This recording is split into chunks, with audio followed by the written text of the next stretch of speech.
आदरणीय दर्शकबिन नमस्कार। माउन्टेन टेलिभिजन एचडीको विशेष प्रस्तुति कार्यक्रम आजको राजनीतिमा यहाँहरूलाई हार्दिक स्वागत छ। म सुदर्शन आचार्य। दर्शकबिन, लामो समयको विवादपछि यति बेला नेकपा एमालेमा कार्यदल गठन भएको छ र कार्यदलले आफ्ना काम कारबाही सुरु गरेको अवस्था छ। जसरी विभिन्न तिक्तताका बीच एकले अर्कोलाई विभिन्न गाली गलौज गर्ने, विभिन्न शब्दहरू प्रयोग गर्ने सम्मका गतिविधि गरेको नेकपा एमाले पछिल्लो समयमा आएर भने केही साम्य देखिएको छ। उसले आफ्ना र आफू भित्रका नेताहरूलाई एक अर्काप्रति आरोप प्रत्यारोप लगाउन छोडेको अवस्था छ। यसरी समग्रमा हेर्दा यो नेकपा एमाले भित्र देखिएको साम्यतालाई आम नेता कार्यकर्ताले भने एउटा खुसीको क्षणको रूपमा लिइरहेका छन् र साँच्चै यो कार्यदलले एउटा ठोस निर्णय बनाउनेछ र नेकपा एमाले सदैव एक भएर एक बाटोमा हिँड्नेछ भन्ने पनि अपेक्षा र आशा गरिएको छ। दर्शकबिन, सम्भवतः नेपालको राजनीति र नेपालका राजनीतिक दलहरू एक आपसमा तिक्तता साध्दा साध्दै लामो यो परिवर्तनमा सही ट्र्याकमा देशलाई हिँडाउन सकेनन्। यो यथार्थ छ। यसै बिचमा वर्तमान सरकार पनि यसै भित्र रोमलियो, जसका कारण आफू जुन ट्र्याकमा हिँड्नुपर्ने हो त्यो ट्र्याकमा हिँड्नुपर्ने बेलामा आन्तरिक घरझगडाकै कारण लामो समयदेखि अस्तव्यस्त नै बनेको अवस्था छ। अर्कोतर्फ कोरोना कहर छ। कोरोना महामारीका बीच राज्यले विभिन्न दायित्व र भूमिका निर्वाह गर्नुपर्नेछ। यो समयमा जनताको ज्यान जोगाउनु पर्नेछ, औषधिको आयात गर्नुपर्नेछ, औषधि उपलब्ध गराउनु पर्नेछ र जनतालाई राज्य भएको र आफ्नो सरकार भएको प्रत्याभूति दिलाउनु पर्नेछ। विभिन्न आरोपहरू पनि खेपिरहेको अवस्था छ। सरकारले गर्न सकेन, सरकारले जनताको धनको स्वास्थ्यको सुरक्षा गर्न सरकार पछि पर्यो भन्ने आलोचना पनि भइरहेको छ। यो अवस्थामा आज हामी नेकपा एमाले भित्र देखिएको यो अबको मिलनबिन्दु, साथसाथै वर्तमान सरकारले गरेका काम कारबाही र कोरोना नियन्त्रणका लागि सरकारले थालेका पहलहरू, यिनै विषयमा केन्द्रित रहेर बहस सञ्चालन गर्नेछौँ। यसका लागि आज हाम्रो अतिथिको रूपमा नेकपा एमालेका नेता केशव बडाल जोडिनु भएको छ। उहाँलाई स्वागत गरौँ। बडालजी, स्वागत छ यहाँलाई माउन्टेन टेलिभिजनमा। धन्यवाद छ। नमस्कार। जसरी नेकपा एमाले भित्र लामो समयसम्म तिक्तता साँधियो, एक अर्काबीच आरोप प्रत्यारोपका खेलहरू व्यापक मात्रामा भए, जब कार्यदल गठन भयो त्यसपछि एक नेताले अर्को नेताको प्रशंसा गर्न थालेको देखियो। यो कार्यदल गठन गरिएको छ, कार्यदलले कामहरू सुरुवात गरेको अवस्था छ। यसलाई यहाँले व्यक्तिगत रूपमा कसरी हेरिरहनु भएको छ? धेरै धन्यवाद छ। माउन्टेन टेलिभिजन र सम्पूर्ण दर्शक महानुभावहरूलाई मेरो नमस्कार छ, अभिवादन छ। र तपाईँको यो प्रश्नमा एउटा दुःखद कुरो के हो भने गत वर्ष पनि कोरोना महामारी एकदम माथिल्लो बिन्दुमा पुगेको बेलामा असार 16 गतेबाट पार्टीभित्र गम्भीर समस्या देखा पर्यो। पार्टीका अध्यक्षलाई प्रधानमन्त्रीबाट र पार्टी अध्यक्षबाटै हट्नुपर्छ भन्ने जस्ता कुराहरू आए। अहिले पनि कोरोना महामारीले एकदम महामारीको रूप लिइरहेको बेलामा नै विश्वासको मत लिनुपर्ने परिस्थिति आयो र विश्वासको मत माग्दाखेरि आफ्नै साथीहरूले पनि कतिले दिनु भएन। एउटा गम्भीर अवस्था थियो। तर अहिले त्यो अवस्थाबाट चाहिँ पार्टीभित्रको समस्या हल गर्नको निम्ति 10 सदस्यीय कार्यदल बनेको छ र कार्यदलले काम प्रारम्भ गर्न थालेको मात्रै छ। नियमित बैठक सुरु गर्न पनि भ्याएको छैन विभिन्न कारणले गर्दाखेरि। त्यसले गर्दा आशा गरौँ कि आम पार्टीका आम नेता कार्यकर्ता र आम जनतामा जुन चाहिँ पार्टीभित्र एकताबद्धता होस् र पारस्परिक सद्भाव सिर्जना होस्, एक अर्काप्रति चाहिँ सम्मान होस् भन्ने जुन चाहना छ, त्यो चाहनालाई यो कार्यदलले चाहिँ अलिकति भए पनि राहत दिएको छ र यो कार्यदलमा रहनुभएका 10 जना कमरेडहरूलाई चाहिँ अत्यन्त व्यवहारिक र वस्तुनिष्ठ ढङ्गले समाधानको उपाय निकाल्नको निम्ति म अनुरोध पनि गर्न चाहन्छु तपाईँको मिडिया मार्फत। हजुर, पक्कै पनि तपाईँले भने जस्तै एउटा पार्टीभित्र एउटा सकारात्मक सन्देश गएको छ, आम कार्यकर्ताले झिनो आश गर्न थालेका छन्। अब त पक्कै पनि नेकपा एमाले सही बाटोमा हिँड्छ। अब यी नेताहरू बिचका तिक्तताहरू पक्कै पनि सुन्न पर्ने छैन र यी समानान्तर कमिटीदेखि कारबाहीका कुराहरू अब पक्कै पनि देख्न पर्ने छैन भनेर अपेक्षा गरिरहेका छन्। यो हुँदाहुँदै पनि अझै पनि केही भित्रपट्टि आशंकाहरू उब्जिएका छन्। पक्कै यो केही समयका लागि मात्रै हो कि अथवा पार्टीले यो विवाद समाधानको लागि निष्कर्षमै पुग्छ र यसलाई दिगो रूपमा लैजान्छ भन्ने आशंकाहरू पनि गर्दै यो पनि कुरा उठिरहेको छ। यहाँले के देख्नुहुन्छ? अब पार्टीभित्र देखिएका यावत समस्याहरू समाधान होलान्? आशा गरौँ समाधान हुन्छ भनेर, किन हामी निराशा भएर अब केही हुँदैन भनेर चाहिँ हामी कहीँ पुग्दैनौँ। त्यसले गर्दाखेरि चाहिँ आशा गरौँ कि विगतमा चाहिँ असाध्यै तिक्ततापूर्ण वातावरण भएको भए तापनि अब यो यसरी जान मिल्दैन। पार्टीलाई चाहिँ पार्टीको निर्णयलाई, पार्टीका निर्णय प्रक्रियालाई अगाडि बढाउनु पर्दछ र निर्णयहरूलाई पालना गर्नुपर्छ। पार्टीको निर्णय विपरीत ढङ्गले अब संसदमै पनि अनुपस्थित बस्ने जस्ता घटनाहरू पनि घटे, अरू पनि विभिन्न खालका घटना घटे। तपाईँको मिडिया मार्फत म धेरै पुरानो घाउ कोट्याउन चाहन्न तर अब म तपाईँको मिडिया मार्फत विनम्रतापूर्वक के छ भने पार्टीको निर्णयलाई पालना गर्ने, निर्णय चित्त नबुझे त्यहीँ बहस गर्ने, चित्त नबुझे होइन अब बहस गर्ने, छलफल गर्ने, नोटिफिकेसन राख्ने आदि इत्यादि प्रचलन छँदैछ। त्यो बाटोमा जाने, तर बाहिर बसेर चाहिँ विभिन्न ढङ्गका समानान्तर गतिविधिहरू गर्ने कुराहरू भनेको संसारको कुनै पनि पार्टीमा, कम्युनिस्ट पार्टीमा मात्र होइन, कुनै पनि पार्टीमा यो व्यवहारिक हुँदैन। त्यसबारेमा विगतका यी घाउ नकोट्याइकन अब यस्ता अवस्था आउन नदिनको निम्ति सही ढङ्गले, ठिक ढङ्गले अगाडि बढ्नको निम्ति चाहिँ आशा गरौँ र यो 10 सदस्यीय कार्यदलले चाहिँ ठिकै ढङ्गले निष्कर्षमा पुग्ला। हजुर बडालजी, यो भनिरहँदा यो कार्यदल गठन गर्ने एउटा सहमति बन्यो, शीर्ष नेताहरूबीच छलफल पनि भयो। यसपछि तपाईँहरू दुवै पक्षका नेताहरूबीच वार्तालाप भएको अवस्था छ कि छैन? जो तिक्तता साध्दै आउनु भएको थियो, त्यसपछि कार्यदल बन्यो, त्यसपछि तपाईँहरू बिचको छलफल कुराकानी भएको अवस्था हो कि होइन?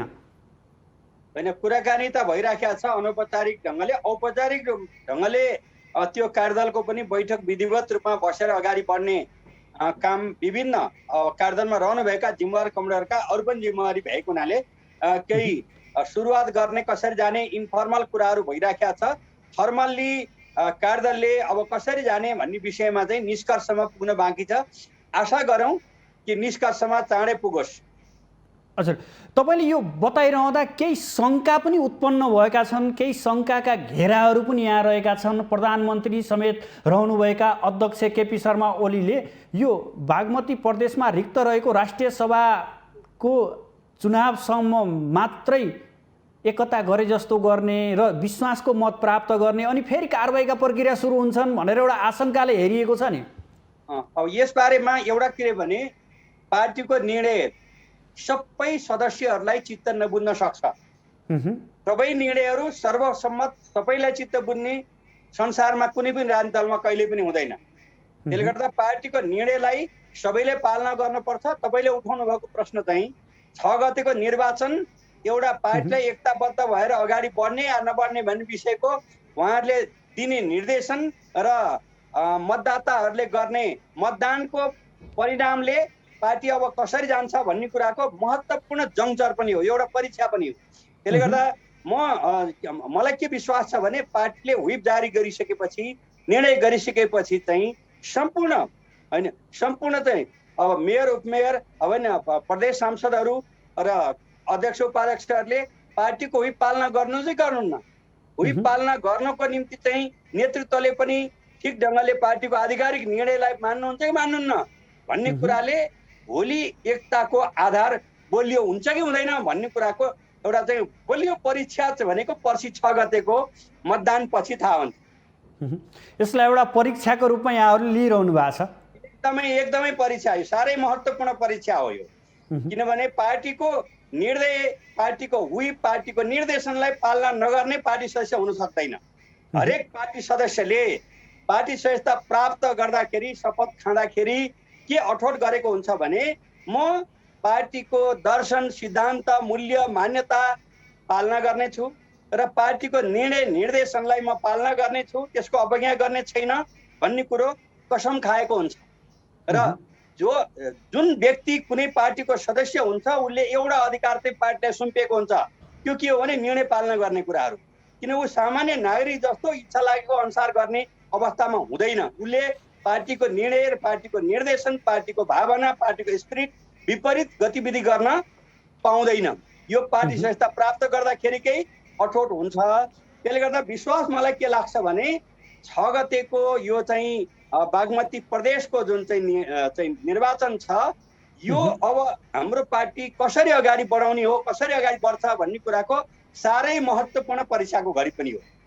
हजुर बडालजी, यो भनिरहँदा नेकपा एमाले वर्तमान गृहमन्त्री रामबहादुर थापालाई आफ्नो उम्मेदवार बनाएको छ। यद्यपि त्यतिखेर जुन असन्तुष्ट पक्ष थियो माधव नेपाल समूह, त्यो गठबन्धनले डाक्टर खिमलाल देवकोटालाई उम्मेदवारको रूपमा अगाडि सारेको अवस्था हो।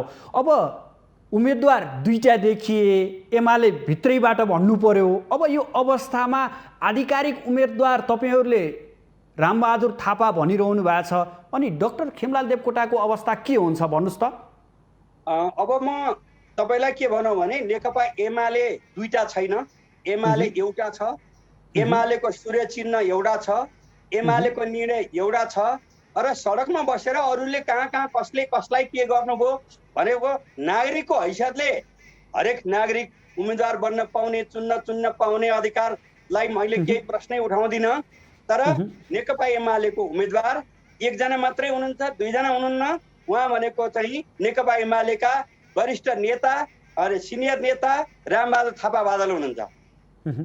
यद्यपि डाक्टर खिमलाल देवकोटा पनि नेपालको कम्युनिस्ट राजनीतिमा लामो समयसम्म रहेर काम गरेको एउटा बौद्धिक व्यक्ति हो। यहाँहरूले उहाँलाई यसरी यत्तिकै छोड्न मिल्छ?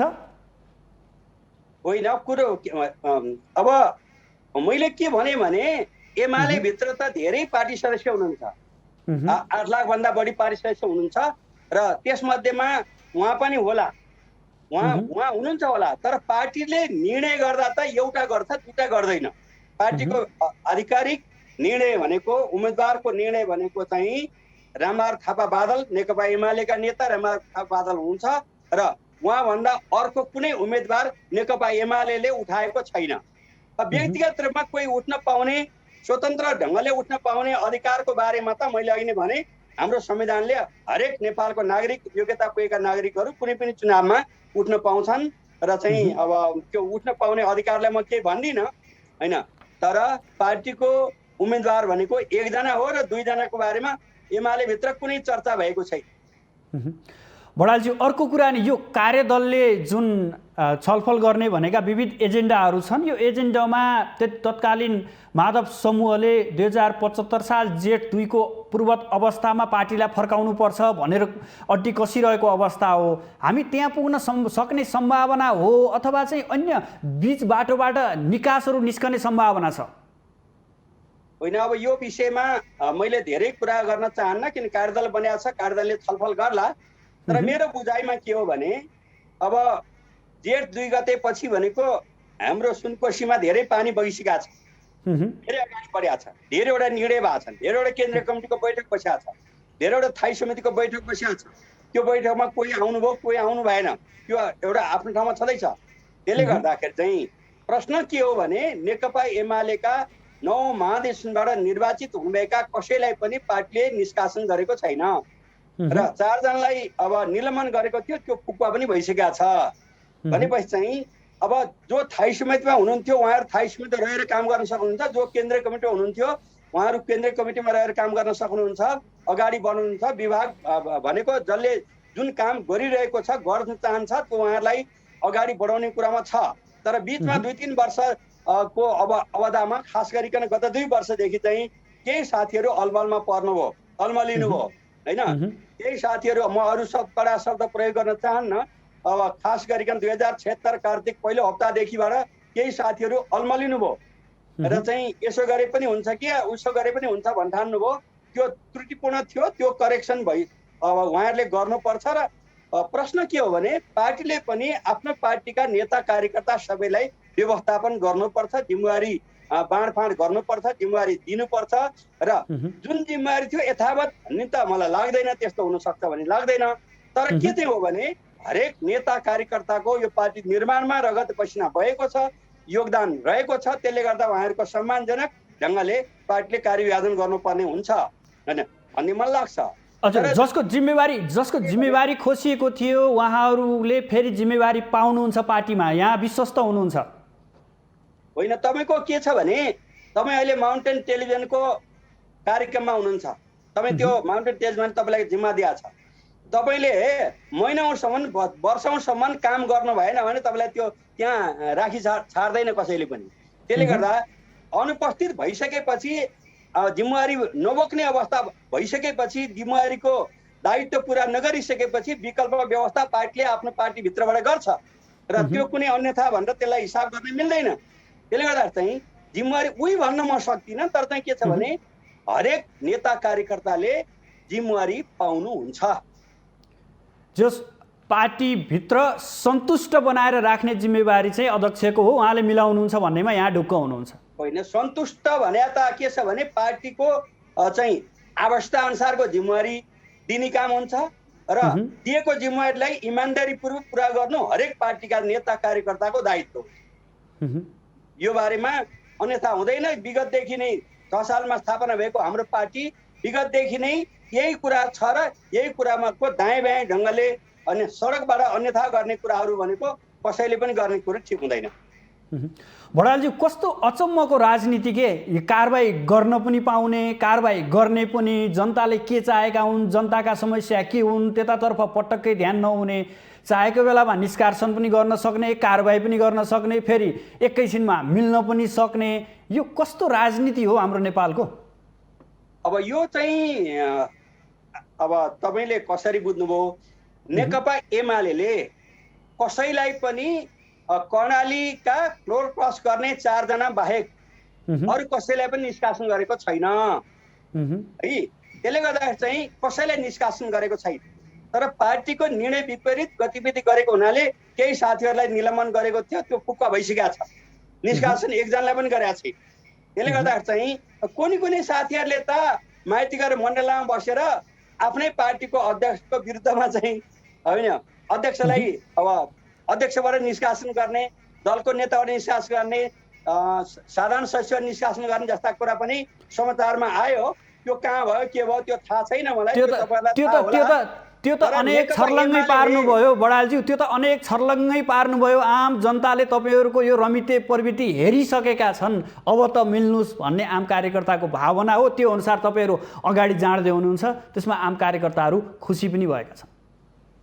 अब मैले भन्दै थिएँ, तपाईँको कुरा पुरा हुँदै थियो, नेकपा एमाले कसैलाई पनि निष्कासन गरेको छैन, निलम्बन गरेको पनि फुक्का गरिसकेका छ।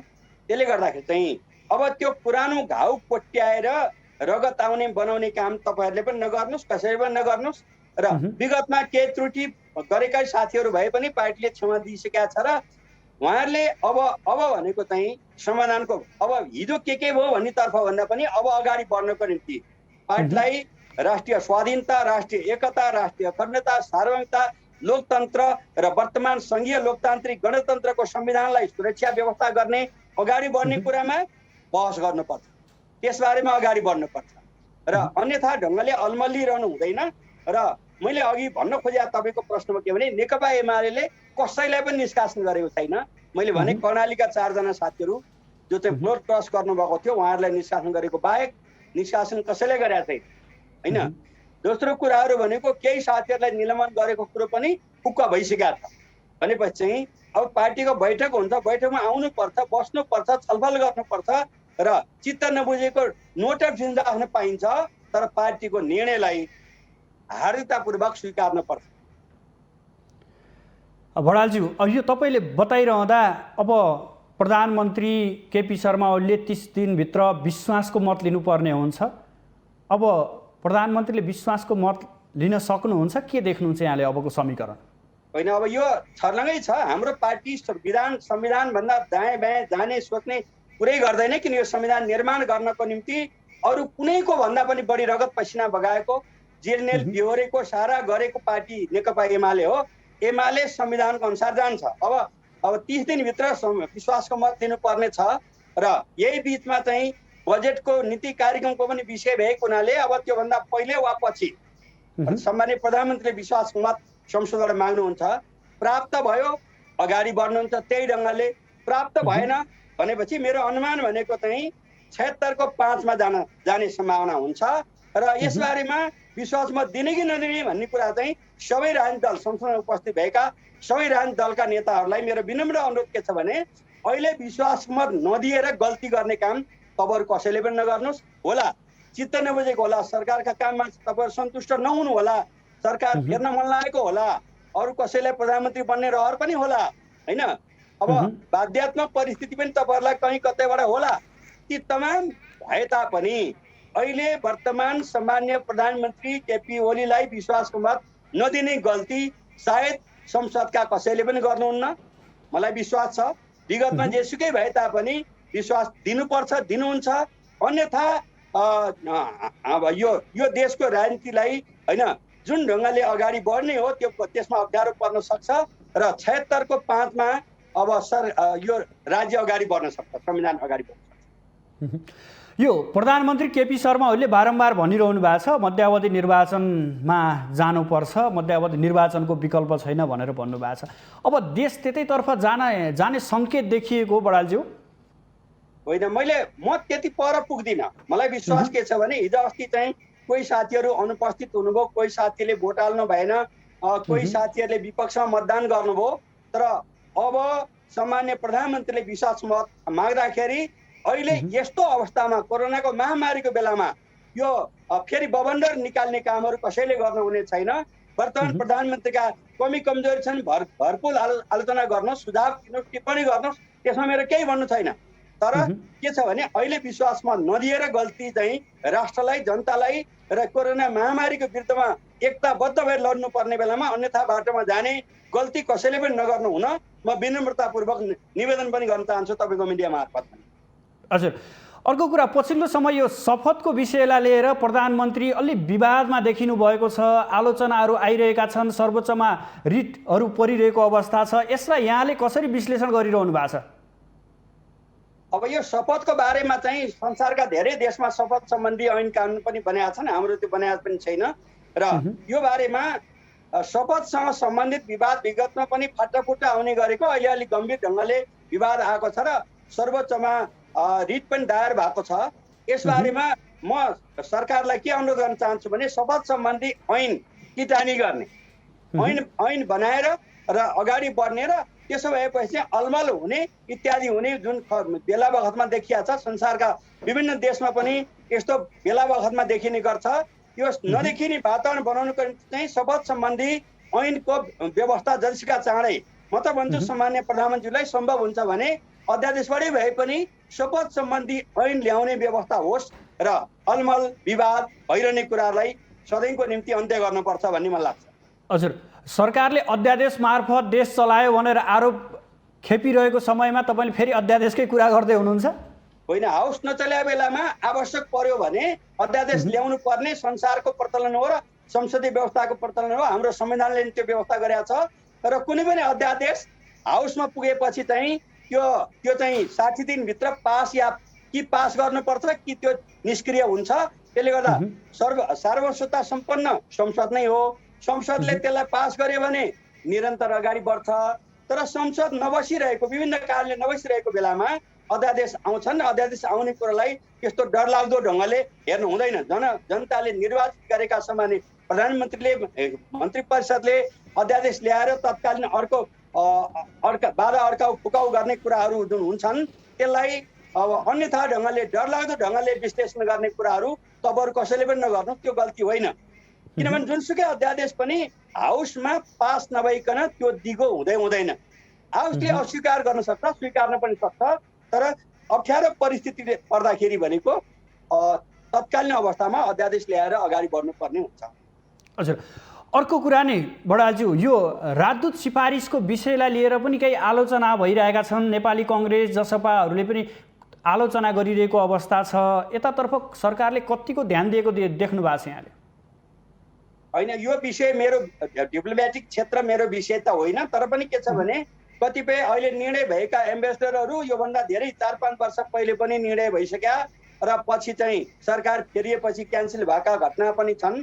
र यसबारेमा म सम्मानित प्रधानमन्त्रीज्यूलाई, सरकारलाई, परराष्ट्र मन्त्रीज्यूलाई पनि अनुरोध के छ भने अब यो डिप्लोमेटिक क्षेत्र भनेको एउटा विशेष खालको क्षेत्र भएको हुनाले यसबारेमा अब सुझावहरू सुन्नुपर्छ। तर अहिले जे निर्णय भइरहेका छ निर्णयलाई अन्यथा ढङ्गले लिन जरुरत मैले देखिरहेका छैन। तर विरोध त गरिरहेछ नि, जसपा नेपाली कङ्ग्रेसले विरोध जनाइरहेछ। यसको अर्थ के हुन सक्छ? अथवा त्यहाँनिर भागबण्डाको कुरा नमिलेर हो अथवा अन्य केही कारण हुन सक्छ? अब म त्यति यो भाषा प्रयोग गर्न चाहन्न, तर चाहिँ विरोध त के हुन्छ भने लोकतन्त्रमा आफ्नै पार्टीभित्र त विरोधहरू भइराखेका हुन्छ भने र भिन्नै भिन्नै राजनीतिक दलले कतिपय निर्णयहरू योभन्दा यसो भइदिए भए हुन्थ्यो, अर्को निर्णय भएको भए हुन्थ्यो भन्ने चाहना राखेर आलोचना गर्नलाई लोकतान्त्रिक अब चाहिँ अभिव्यक्ति हो। त्यसबारेमा मेरो केही टिप्पणी खण्डन छैन र चित्त नबुझेको कुरा आलोचना गर्ने अधिकार सबै राजनीतिक दललाई हुन्छ, हुनुपर्छ। यसलाई हामी अन्यथा ढङ्गले बुझ्नु हुँदैन र आएका आलोचनालाई आउँदा दिनका अन्य निर्णयहरू गर्दाखेरि अलिक गम्भीर हुन र त्यस्तो आलोचना नहोस् भन्ने कुरामा ध्यान दिनको निम्ति सम्मानित प्रधानमन्त्री, मन्त्री परिषदका जिम्मेवार साथीहरूलाई पनि मेरो अनुरोध पनि छ। हजुर बडालजी, अब हामी थोरै प्रसङ्ग चेन्ज गरौँ। कोरोना महामारी छ, जनताहरूले स्वास्थ्य सेवाबाट वञ्चित भएको अवस्था छ, अक्सिजनको खोजीमा भौँतारिनु परेको, अस्पतालको खोजीमा भौँतारिनु परेको अवस्था छ। यो बेलामा सरकारले केही गरेन भनेर आलोचनाहरू खेपिरहनु परेको अवस्था छ। साँच्चै सरकारले केही नगरिकन बस्या हो? अब यो बडो राम्रो प्रश्न सोध्नुभयो। प्रश्नको निम्ति म तपाईँलाई धन्यवाद पनि दिन चाहन्छु। आदरणीय सम्पूर्ण दर्शक महानुभावहरूलाई पनि म अनुरोध गर्न चाहन्छु कि यो कोरोना महामारी सुरु हुँदाखेरि मलाई अचम्म के लाग्छ भने विगतमा लामो समय स्वास्थ्य मन्त्री भएका, अहिले निकै चर्चामा रहेका धेरै साथीहरू पनि स्वास्थ्य मन्त्री भइसक्नु भएको छ। एउटा सामान्य परीक्षण गर्नु पर्यो भने हङकङमा, सिङ्गापुरमा पठाउनु पर्ने अवस्था थियो। अहिले 86 ठाउँमा यही देशमा चाहिँ यही सरकार आएपछि यही कामै गरेन भन्ने आरोपित गर्ने साथीहरू चाहिँ सरकारमा हुँदाखेरि नगरेका कामहरू 86 ठाउँमा परीक्षणहरू भइरहेका छ। र पेन्डेमिक भनेको, महामारी भनेको के हो भने त्यो नर्मल अवस्थामा मानौ तपाईँलाई 12 महिने बाह्रकाल हरेक हस्पिटलमा भिड हुने गर्थ्यो। यो कोरोना नआउँदाखेरि पनि भिडै हुने गर्थ्यो। तर यो महामारी आइसकेपछि कयौँ चिजहरू अपुग हुनु हाम्रो देशको निम्ति मात्र होइन, संसारका सबै देशमा महामारीले भनेकै महामारी नाउँ किन राख्यो भने नर्मल हुने बिमारीहरू भन्दा यो नयाँ प्रकृतिको नयाँ गतिविधिको रोग व्याधि आयो र यस्तो स्थितिलाई सामना गर्नको निम्ति संसारको नम्बर 1 इकोनोमी, पहिलो अर्थतन्त्र भएको अमेरिकाले पनि व्यवस्थापन गर्न सकेन। तपाईँहरूले गत वर्ष हेर्नुभयो होला र न्युयोर्क सहरमा पनि मान्छेको चाहिँ सब व्यवस्थापन गर्ने ठाउँ पनि नभएको बिजोग भएको घटनाहरू देखिया छ। त्यसले गर्दाखेरि चाहिँ केही गरेन भन्ने होइन, तर महामारीहरू अचानक आउने चिज हो। अचानक आउँदाखेरि तपाईँले एउटा आँपको बोट रोप्नुभयो भने आज रोपेर भोलि फल्दैन। त्यसले गर्दाखेरि चाहिँ यहाँ भनौँ न चिनिया सरकारले अब यो के भन्छन् यो सिलिन्डर चाहिँ 20,000 दिने भन्ने कुराहरू आयो। त्यो लिएर आउनको निम्ति चाहिँ एक खेप ल्याउँदाखेरि 2 करोड खर्च हुँदो रहेछ भाडा मात्रै होइन। त्यो भटाभट ल्याइराखेको छ संसारका। त्यति मात्र होइन, म धन्यवाद दिन चाहन्छु अब गल्फमा क्रियाशील रहनुभएका श्रमिक दाजुभाइ दिदीबहिनीहरूले 75 लाखको चाहिँ सिलिन्डर व्यवस्था गर्नुभयो। 50 लाखको सिलिन्डर ल्याउनको निम्ति प्लेन भाडा 1.5 करोड खर्च हुने भयो। त्यो पनि ल्याइराखेका छ। त्यसले गर्दाखेरि चाहिँ अब अक्सिजनहरू पनि हिजो नेपालमा अक्सिजनको कुनै प्लान्टै नभएको होइन। एउटा चाहिँ म तपाईँको मिडिया मार्फत अनुरोध गर्छु कि हाम्रा अत्यन्त ठुला हस्पिटलहरू प्राइभेटका जस्तो भन्नुहोस् न अब यो चाहिँ विभिन्न हस्पिटलहरू चाहिँ ठुल्ठुला हस्पिटलहरू हुनुहुन्छ, म नामै किन लिनु, उहाँहरूले एउटा अक्सिजन प्लान्ट पनि नराखेको, ग्रान्डी हस्पिटल जस्ता होइन ठुल्ठुला हस्पिटलमा पनि नराखेको पाइयो।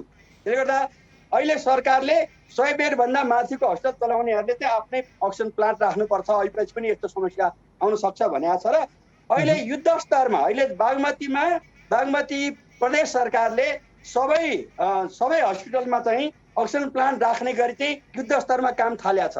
तर काम थाल्दै बिरामीलाई अक्सिजन अहिले भर्खर चाहिएको छ होइन। अब छिमेकी राष्ट्र भारतबाट चाहिँ अक्सिजनको जुन यो आउनु पर्ने जुन बुलेट हो त्यो बुलेट चाहिँ निर्यातलाई रोक लगाएको छ। अहिले भर्खरै सामान्य प्रधानमन्त्रीजीले पनि भारतीय सरकारसँग कुराकानी गरेर अहिले भर्खर नेपालगञ्जमा भैरवामा 2-3टा बुलेट आइपुगेको छ र यो हरेक चाहिँ महिनामा 9वटा बुलेट पठाउने गरी चाहिँ माग गरेकोमा 5-6वटा बुलेटहरू पठाउने कुरो भएको छ, अपुग भएको छ। यसले गर्दा अत्यन्त हाम्रा प्रिय आदरणीय व्यक्तित्वहरूको समेत पनि जीवन गएको छ, त्यसमा हामी सबै दुखित छौँ। तर के छ भने यसलाई केही पनि गरेन भन्दा पनि विगतको भन्दा धेरै गुणा बढी काम भए तापनि महामारीले गर्दाखेरि चाहिँ सम्पूर्ण क्षेत्रमा ती कुराको सम्बोधन हुन सकेको छैन र यसको निम्ति सम्बन्धित मन्त्रालयले बडो गम्भीर ढङ्गले जनताका आवाजलाई, मिडियाका आवाजलाई ध्यानमा राखेर जतिसका चाँडो गुणस्तरीय स्वास्थ्य सेवा दिनको निम्ति लाग्नुपर्छ। त्यसको निम्ति सम्पूर्ण नागरिक बडालज्यू तपाईँले यो बताइरहँदा अस्पतालहरूमा भर्ना नपाएर बाहिरै बसेका बिरामीहरू पनि हामीले देखिरहेका छौँ। त्यसै गरी विभिन्न स्थानीय तहहरूले हामीले धेरै असहज अवस्था आयो, राज्यले केही गरिदिएन भनेर गुनासो गरेका कुराहरू पनि सुन्न आएको छ।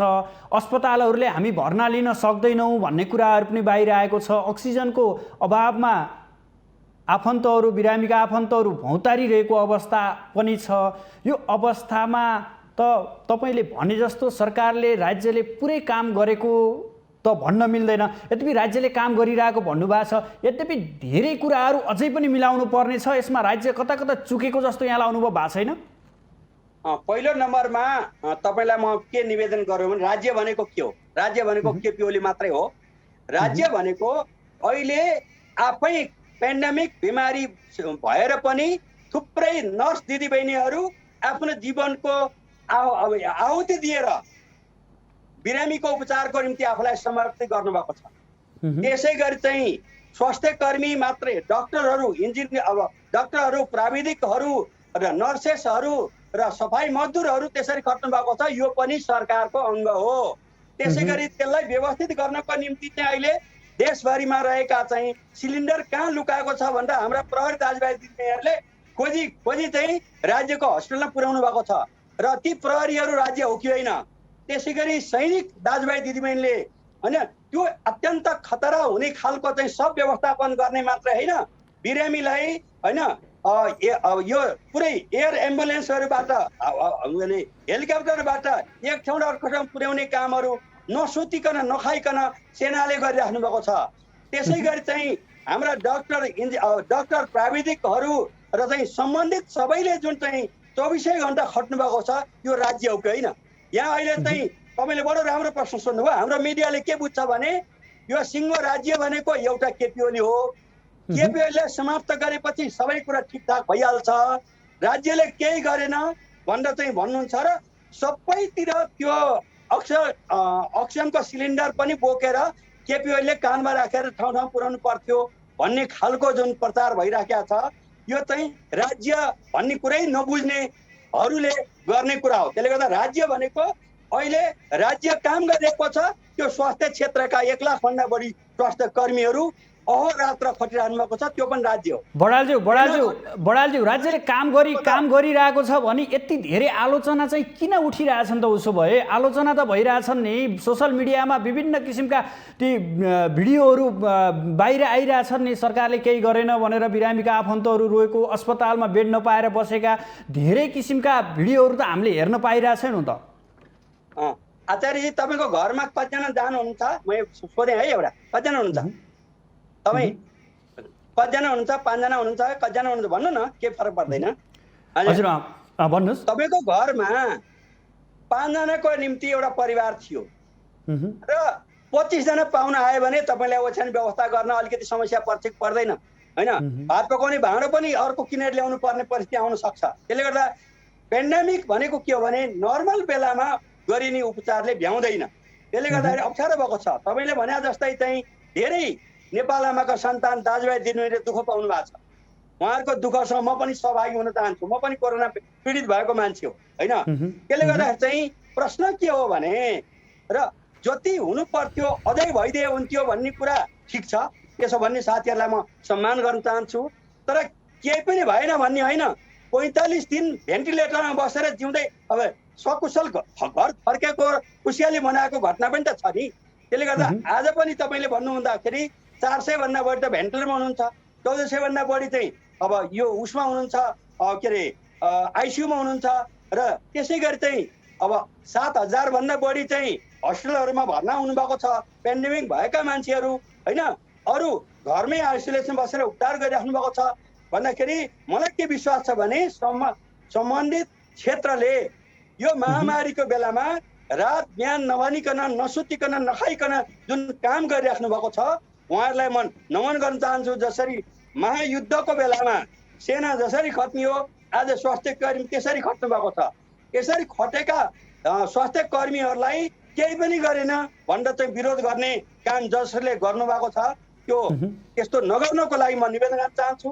अझै धेरै राज्यले ध्यान दिनुपर्छ, अझै अगाडि बढ्नुपर्छ, अझै अपुरो भएका पुरा गर्नुपर्छ।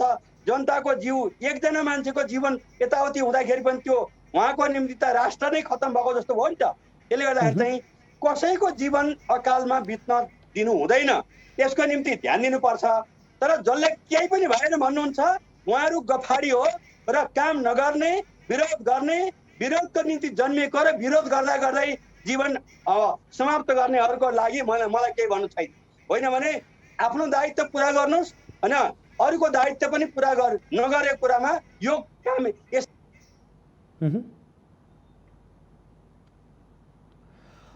बडालज्यू यही बिचमा पनि अनियमितताका कुराहरू आए कि खरिद प्रक्रियामादेखि लिएर विविध अनियमितताका कुरा आए। यसप्रति सरकारले कतिको चनाखो बनिरहेको अवस्था छ? यो अनियमितता गर्ने, कालोबजारी गर्नेलाई राज्यले नियन्त्रणमा लिनुपर्ने, कारबाही गर्नुपर्ने होइन र भने? अब यसबारेमा कारबाही दिनदिनै भइराखेको पनि छ, तपाईँहरूले सुन्नु पनि भएको छ। तर म तपाईँको मिडिया मार्फत के छ भने यो महामारीको बेला कमाउने बेला होइन, महामारीको बेला योगदान गर्ने बेला हो। जसरी मैले संसारका विभिन्न देशमा रहेका नेपाली दाजुभाइ दिदीबहिनीहरूले, नेपालमै भएका पनि विभिन्न चाहिँ सङ्घ संस्थाहरूले जुन योगदान गरेर यो महामारीको बेलामा आफ्नो चाहिँ आर्जन गरेका चिजहरू योगदान गरिराख्नु भएको छ, श्रम दिनुभएको छ, स्रोत दिनुभएको छ, साधन दिनुभएको छ, उहाँहरूलाई नमन गर्न चाहन्छु, सम्मान गर्न चाहन्छु। त्यसै गरी चाहिँ अरू बाँकीले पनि यो महामारी हो, महामारीको बेलामा यही मौकामा विरोध गर्ने हो, यही मौकामा ढाड सेक्ने हो, यही मौकामा विरोध गरेपछि चाहिँ अब बडो ठुलो भइन्छ भन्ने ढङ्गको जुन बुझाइ एक थरी साथीहरूको छ त्यस्तो नगर्नको निम्ति म अनुरोध गर्न चाहन्छु। बडालजी अन्तमा अब देशले एउटा बाटो लिनुपर्छ, समृद्धिको सपना साकार गर्नुपर्छ। यसको लागि अब आगामी कदमहरू के हुन सक्छ? नेकपा एमालेका र एमाले अब कसरी अगाडि बढ्दैछ? नेकपा एमाले समृद्ध नेपाल सुखी नेपालीको निम्ति सम्पूर्ण एमाले पङ्क्ति दिलो ज्यानले लागेको छ, लाग्नुपर्छ। र यसको निम्ति मलाई विश्वास छ हाम्रा सम्मानित प्रधानमन्त्री 24 घण्टामा 16 घण्टा खटिराख्नु भएको छ र उहाँको सपनामा पनि डेभलपमेन्ट यो देशलाई समृद्ध र संसारको सामनेमा एउटा समृद्ध सुखी नेपाली कसरी बनाउने भन्ने कुरामा चिन्तित हुनुहुन्छ। त्यो चिन्तन मननलाई बल पुर्याउनुको निम्ति तपाईँ हामी सबै आफ्नो ठाउँमा लागौँ। र यस्तो बेलामा पनि यही मौका हो, नाफा लिनुपर्छ भनेर कसैले चाहिँ कालोबजारी इत्यादि गर्छ र स्रोत साधनमा दुरुपयोग गर्छ भने ती मान्छे दण्डित हुनुपर्छ र दण्ड गर्नको निम्ति सम्मानित प्रधानमन्त्री र सम्बन्धित निकायहरू, अख्तियार लगायतका तमाम निकायहरूलाई पनि म अनुरोध गर्न चाहन्छु। हस् बडालज्यू, यहाँको महत्त्वपूर्ण समय र यहाँको महत्त्वपूर्ण विचारका लागि विशेष आभार। धेरै धेरै धन्यवाद छ। माउन्टेन टेलिभिजन र मेरा विचार, हाम्रो पार्टीको विचार सम्पूर्ण नेपाली, तिनको नेपाली जनता, स्वदेश विदेशमा रहेका जनताको बिचमा सम्प्रेषण गर्नुको निम्ति जुन समय दिनुभयो यसको लागि चाहिँ तपाईँ र माउन्टेन टेलिभिजन परिवारलाई हार्दिक हार्दिक धन्यवाद दिन चाहन्छु। सबैलाई नमस्कार र स्वास्थ्यको निम्ति सबै गम्भीर बनाऊ र सुरक्षित बनाऊ। हस् दर्शकबिन, आज हामी विशेष गरेर नेकपा एमाले भित्र देखिएको यो गतिरोध, जब एउटा कार्यदल बन्यो त्यसपछि अलि साम्य भएको छ, यद्यपि यावत समस्याहरू छन् यसलाई हल गर्नुपर्नेछ, त्यसलाई सही बाटोमा हिँडाल्नु पर्नेछ। अर्कोतर्फ कोरोना महामारी छ र यसले जनता आजित भएको अवस्था छ, जनताहरू घरभित्रै बसेको अवस्था छ। यो अवस्थामा राज्यले खेल्नुपर्ने भूमिका कस्तो रहन सक्छ, राज्यले के गरिरहेको छ, यावत विषयसँग जोडिएर आज हामी कुराकानी गरेका थियौँ र यसका लागि आज हाम्रो सम्पर्कमा नेकपा एमालेका नेता केशव बडाल हुनुहुन्थ्यो। भोलि नयाँ विषयवस्तु र नयाँ अतिथिका साथ उपस्थित हुनेछु। आजलाई भने बिदा दिनुहोस्। नमस्कार।